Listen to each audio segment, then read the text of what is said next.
we are reporting from 7th Street in Grand Rapids, and take a look in front of me. This massive tree limb is a great telltale sign of the storms that we saw rip through West Michigan. You can still hear the alarm going off in the building. The city of Battle Creek has been preparing for this visit from President Trump and Vice President Mike Pence for weeks now. Take a look up here. This trampoline blew from a couple houses over, and it is stuck in these power lines. Tonight, West Ottawa High School has their home opener against Jenison, and in that home opener, they are hoping to score a lot of touchdowns. In light of all of these shootings, Grand Rapids police are working to reduce violence, proposing a new program to get guns off of the streets. They don't believe what Governor Gretchen Whitmer has been telling people. They don't believe the facts that we are running on the news today. Keenan and Alicia, good morning. It is a beautiful morning in Traverse City. We are live on Front Street right now, as you can see. And the mood, you guys, is pretty mixed. I mean, this is going to be a monumental weekend. So this sidewalk that I'm standing, coats don't prevent colds. Who knew? But still. Do bundle up, it's awfully cold outside.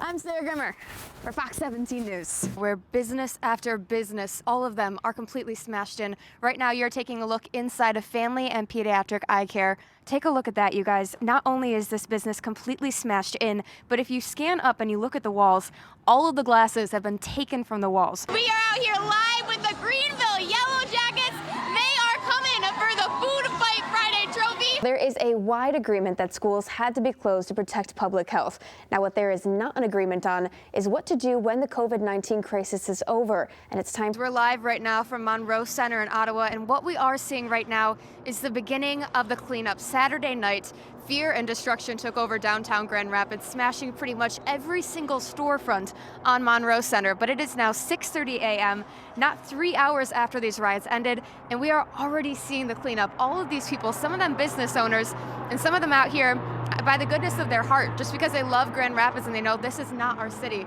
We're even hearing helicopters overhead right now.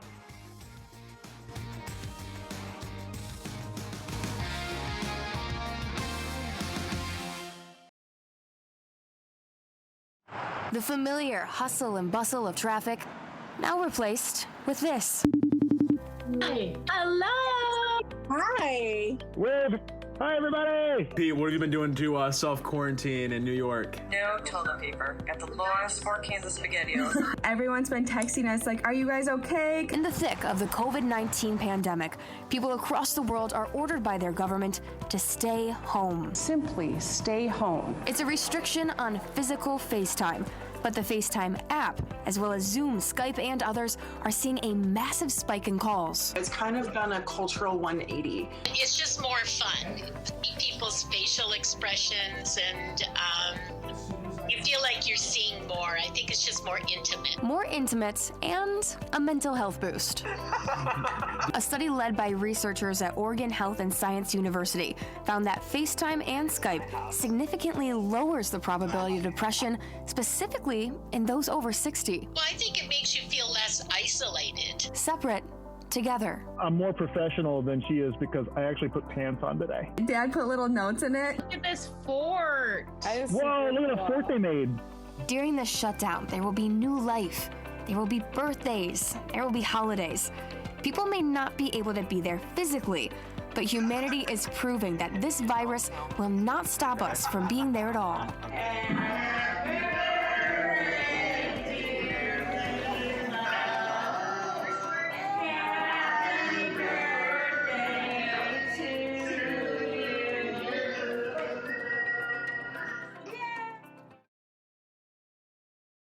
In a one-on-one Zoom interview with Michigan's chief medical executive, Dr. JONEIGH S. KHALDUN. Thank you for having me. Her message for all Michiganders is clear.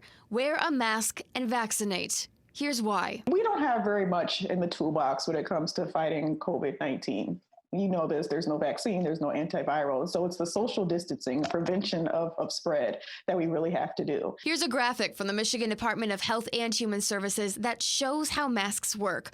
According to Dr. KHALDUN, whether we choose to wear our masks today will determine that potential second wave we've heard so much about. As we've slowly dialed up and reopened the economy and people are interacting more, we did expect for there to be more and more cases, but we can still limit and slow the spread of the disease. We can limit the number of people who have to be in the hospital, and we can get to the point where there is a vaccine and we can get people immunized so that we can, again, prevent these surges like we've seen in the past spring. Younger generations are where we're seeing a lot of uptick in cases right now. So how do you feel about schools having students return in the fall? You know, it's something I'm very concerned about. I know, again, how important education is, and I want more than ever for our kids to be back in school in person in the fall.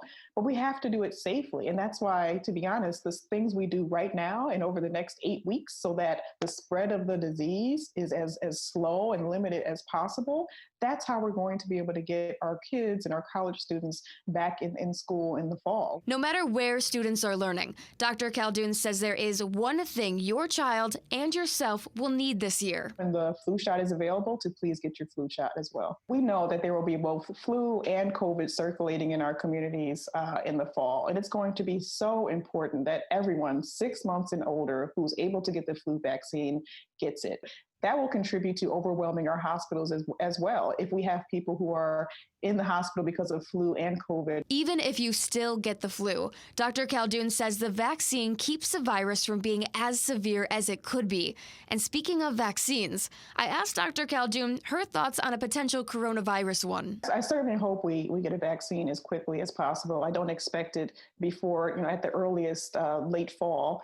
But what's probably going to end up happening is there will be a limited supply of vaccine that's allocated to every state from the CDC, and they will prioritize different populations based on their risk. And very likely it will end up being for healthcare providers, frontline healthcare workers first, and then they may recommend that we make sure the vaccine is available to vulnerable populations, whether that be the elderly or minority, people of color, minority population. If no one receives the vaccine or adheres to guidelines as they come out, how do you see things faring in the next year or even two? I know people are anxious and they don't want to be the guinea pigs. I've heard a lot of people talk about that.